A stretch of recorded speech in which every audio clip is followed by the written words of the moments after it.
வணக்கம் நண்பர்களே, விஜயபிரேக் பேசுகிறேன். இந்த பிரபஞ்ச ரகசியத்தில் மிக முக்கியமான ஒரு விதி உங்களுக்கு தெரிஞ்சது ஈர்ப்பு விதி. ஈர்ப்பு விதியை தாண்டி சில விதிகள் இருக்குது. அந்த விதிகளை நம்ம சரியாக பயன்படுத்தும் போது நம்மளோட வாழ்க்கை மாறுது. அதில் மிக முக்கியமான ஒரு விதியை நம்ம பார்க்கணும்னு நினைக்கிறேன். அதுக்கு பேர் லா ஆஃப் வைப்ரேஷன் அப்படின்ற. லா ஆஃப் வைப்ரேஷன்னா என்ன? அதிர்வு விதி அப்படின்றோம். அதிர்வு விதினா என்ன? அதாவது இப்போ உங்கள்கிட்ட ஒரு கேள்வியை நீங்கள் கேட்டு பாருங்க. நான் எப்படி ஃபீல் பண்ணுறேன்? உங்களுடைய கண்களை மூடி நிமிர்ந்து உட்காந்து நல்லா டீப்பாக 3 முறை இன்ஹேல் எக்ஸ்கேல் உள்ளிழுத்து வெளியே விட்டு ஒரு கேள்வியை கேளுங்க. நீங்கள் எப்படி ஃபீல்? ஆரியா நிதி லிமிடெட் நம்மளுடைய ஓன் குரூப்பான லிலோஃபி வெஞ்சருக்கு சொந்தமானது. சரியா? பக்கா லீகலான டிரான்ஸ்பரண்டான கம்பெனி. எந்த ஒரு நிதி நிறுவனமும் செய்ய முடியாத பல விஷயங்களை ஆரியா பண்ணிகிட்டு இருக்கு.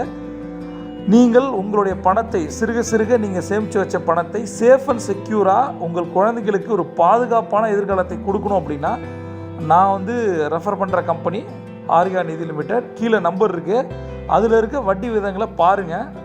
உங்களுக்கு என்ன டவுட் இருந்தாலும் கேளுங்க, கிளியர் பண்ணிவிட்டு இந்த வருடத்தில் நீங்கள் ஒரு சேமிப்பாளராக இல்லாமல் முதலீட்டாளராக மாறுங்கள். வாழ்த்துக்கள். பண்ணுறீங்க, உங்களுக்கு கடன் இருக்கலாம், கமிட்மெண்ட் இருக்கலாம், ஒர்க் ப்ரெஷர் இருக்கலாம், ஸ்ட்ரெஸ் இருக்கலாம், ரெசஷனை பற்றி, பணவீக்கத்தை பற்றி, பொருளாதார நிலைமையை பற்றி, வேலை வாய்ப்பின்மையை பற்றி, ரிலேஷன்ஷிப் சேலஞ்சஸ், ஹெல்த்து, இது மாதிரி பல விஷயங்கள் இருக்கலாம்.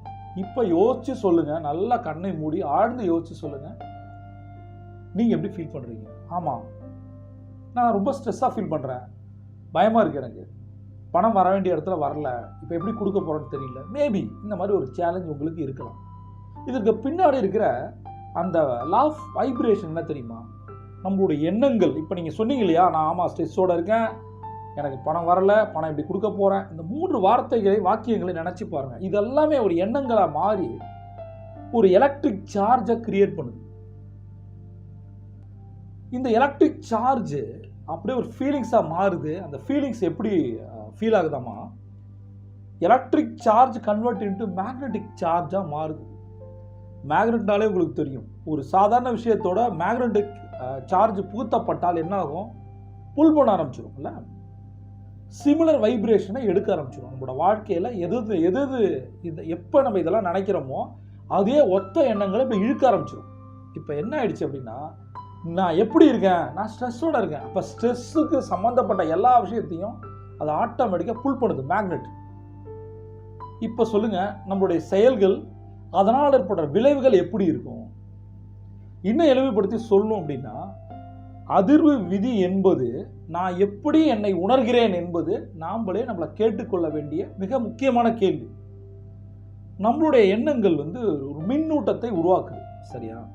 அந்த எண்ணங்களோடு தொடர்புடைய உணர்வுகள் ஒரு காந்த மின்னூட்டத்தை உருவாக்குகிறது. அது ஒத்த அதிர்வுகளை மீண்டும் வாழ்வில் இழுக்கிறது. இதை எந்த அளவுக்கு நம்ம நன்றாக உணர்றோமோ அந்த அளவுக்கு நன்றாக ஈர்க்க முடியும். பிரச்சனை என்ன? அங்கே சேலஞ்ச் என்னன்னா, நாம் உணர்றது என்ன? நான் ஸ்ட்ரெஸ்ஸோடு இருக்கேன், நான் கடனோடு இருக்கேன், பணப்பிரச்சனையோடு இருக்கேன், திரும்ப நீங்கள் நினைக்கிறதால அதை ஒத்த எண்ணங்களை மட்டும்தான் நம்மளால் இழுக்கிறோம். அப்போ இன்னும் நம்மளுடைய எண்ணங்கள் டீப்பாக மாறுது. கடங்கார தன்மையோடு இருந்த நாம் கடங்காரனாக மாறுறது இப்படி தான். பணக்காரன் அவனுக்கு இப்போ அதானிக்கு இல்லாத கடனாக நமக்கு இருக்குது. பட் பணக்காரனா மைண்டில் யார் வரா? அதானி தான் வராது. அதானியை கடங்காரனா நம்மளால் பார்க்க முடியுதா? இல்லை. ஆனால் யார் அதானி? யார் உண்மையாலுமே கடங்காரன்? உலகத்திலே பெரிய கடங்காரன் அதானி தான். பட் அது அவருக்கும் தெரியாது, நமக்கும் தெரியாது. பட் அவருக்கு தெரிஞ்சால் நமக்கு தெரியாது. ஆனால் நாம் கடங்காரன்றது மட்டும், கம்மியான காசு கடன் வச்சுருக்க நாம் அப்படியே புதஞ்சு போயிடும்.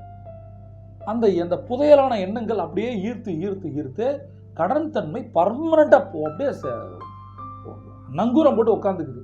முதல்ல இதை மாற்றுங்க. இந்த லா ஆஃப் வைப்ரேஷனை சரியாக யூஸ் பண்ணுங்க. இப்போ பொய்யாவது நீங்கள் என்ன சொல்லுங்கள்? How are you? எப்படி இருக்கீங்க? நல்லா இருக்கேன், சூப்பராக இருக்கேன். என்னப்பா வாழ்க்கை போகுது? எங்கப்பா போகுது? தள்ளவே முடியல. எதற்காக இந்த புலம்பல்? மாற்றுங்க. லா ஆஃப் வைப்ரேஷனை புரிஞ்சுங்க. அதிர்வு விதி மிக முக்கியமான விதி. அதிர்வுகளை கிரியேட் பண்ணிக்கிட்டே இருக்கும். நீங்கள் திடீர்னு உங்கள் ஃப்ரெண்ட்ஸ் சர்க்கிளில் போங்க, அடிமச்சா இருக்கா, நல்லா இருக்கியா, உங்களுக்கு 1000 கடன், லட்சம் கடன், கோடி கடன் இருக்கட்டும். அதனால் என்ன? முன்னாடி இருக்க 4 பேருக்கும் எவ்வளோ பிரச்சனை இருக்குன்னு உங்களுக்கு தெரியுமா? தெரியாதுல்ல. நல்லா இருக்குன்னு கேட்டால் அவன் என்ன சொல்கிறான்? இந்த மாதிரி புலம்புறானா? எத்தனை பேர் கண்ட்ரோல்டாக இருக்கான், நம்ம ஏன் அப்படி இருக்கிறது? அந்த கண்ட்ரோல் ஆஃப் எமோஷன் உங்களை ஜெயிக்க வைக்கும். அதுதான் அதிர்வு விதி. எப்படி மச்சான் இருக்கா? செம்மையாக இருக்க மச்சான். யாருக்கு தான் பிரச்சனை இல்லை? நமக்கு இல்லையா? யாருக்கு தான் இல்லை? எல்லாருக்கும் இருக்குது. சொல்லுவாங்கள்ல, கருவறையிலேருந்து கல்லறை வரைக்கும் இருக்குது பிரச்சனை, நடுவில் வாழ்ந்துட்டு போயிடுறோம். அது மாதிரி இன்றைக்கி ஒரு முடிவு பண்ணுங்க. சந்தோஷமாக இருக்கேன், உற்சாகமாக இருக்கேன், தன்னம்பிக்கையோடு இருக்கேன், துணிச்சலாக இருக்கேன், தைரியமாக இருக்கேன். இந்த மாதிரியான இந்த வைப்ரேஷன் அப்படியே மாற்றி, இதற்கு தான் நான் செல்ஃப் அஃபர்மேஷன் சொல்கிறேன், சுய கட்டளை. நான் தன்னம்பிக்கையானவன், நான் துணிச்சலானவன், நான் தைரியமானவன், நான் உற்சாகமானவன், நான் வெற்றியாளன். திரும்ப திரும்ப திரும்ப சொல்லுங்களேன். இப்போ முதல் கேள்வி நான் கேட்கும்போது ஃபஸ்ட் எப்படி இருந்துச்சு? ஸ்ட்ரெஸ்ஸோடு இருக்கேன் சார். உங்களோட இயல்புத்தன்மை மாறணும் அப்படின்னா, இந்த இடத்துல ஒரு பணக்காரத்தன்மை வரணும் அப்படின்னா, நீங்கள் இந்த வைப்ரேஷனை மாற்றணும், மைண்டோட வைப்ரேஷனை மாற்றணும். எண்ணம் சொல் செயல் ஆட்டோமேட்டிக்காக மாறும். இதை சொல்ல சொல்ல நினைக்க ஆட்டோமேட்டிக்காக நீங்கள் உங்களுக்கான ஸ்ட்ராட்டஜி வரும். ஸ்ட்ராட்டஜி வரும்னு உட்காந்து அஃபர்மேஷன் சொல்லிடக்கூடாது. தங்க நேரத்தின் 10ல் 1 தான் வைப்ரேஷன், அந்த லா ஆஃப் அட்ராக்ஷன், ஈர்ப்பு விதி. மற்ற 9மே ஆக்ஷன் பேஸ்டு. கோல் செட்டிங்காக இருக்கட்டும், ரிவ்யூவாக இருக்கட்டும், மானிட்டராக இருக்கட்டும், எல்லாமே டூடு லிஸ்ட்டாக இருக்கட்டும், ப்ரியாரிட்டி, எல்லாமே ஆக்ஷன் பேஸ்ட் ஸ்ட்ராட்டஜி. வெற்று பரிகாரங்கள் இல்லை. சரியா? உட்காந்துட்டு சமையல் அறையில் இருக்க கிச்சனில் இருக்க எல்லா பொருளையும் வச்சு கடன் அடைக்க முடியும்னு பிதற்றுகின்ற ஒரு முட்டாள் மனோபாவம் அல்ல. சரியா? கடன் வெளியில் ஏகப்பட்டது இருக்குது, கடன்காரன் வந்து காலில் நிற்பான். இந்த நேரத்தில் உட்காந்து இந்த மாதிரி யோசித்து, இந்த மாதிரி கேட்கறது, இதை பற்றி பேசுறது, மூளை இல்லைன்னா பரவாயில்ல, இதெல்லாம் பண்ணலாம். என்ன பண்ணுறது? இருக்குல்ல, அந்த உன்னால் தானே கடன் இருந்துச்சு, அந்த கடனை அடைப்பதற்கான வழி உன் மூளையில் இருக்குது. அதை வெளியில் எடுக்கிறதுக்கு தான் இந்த மாதிரி லா ஆஃப் வைப்ரேஷன். சரியா? Law of vibration. அதனால் இந்த வீடியோவை 1க்கு 2 தடவை கேளுங்க, நோட்ஸ் எடுங்க, என்ன சேலஞ்ச் இருக்கோ அதை கமெண்ட்டில் கேளுங்க.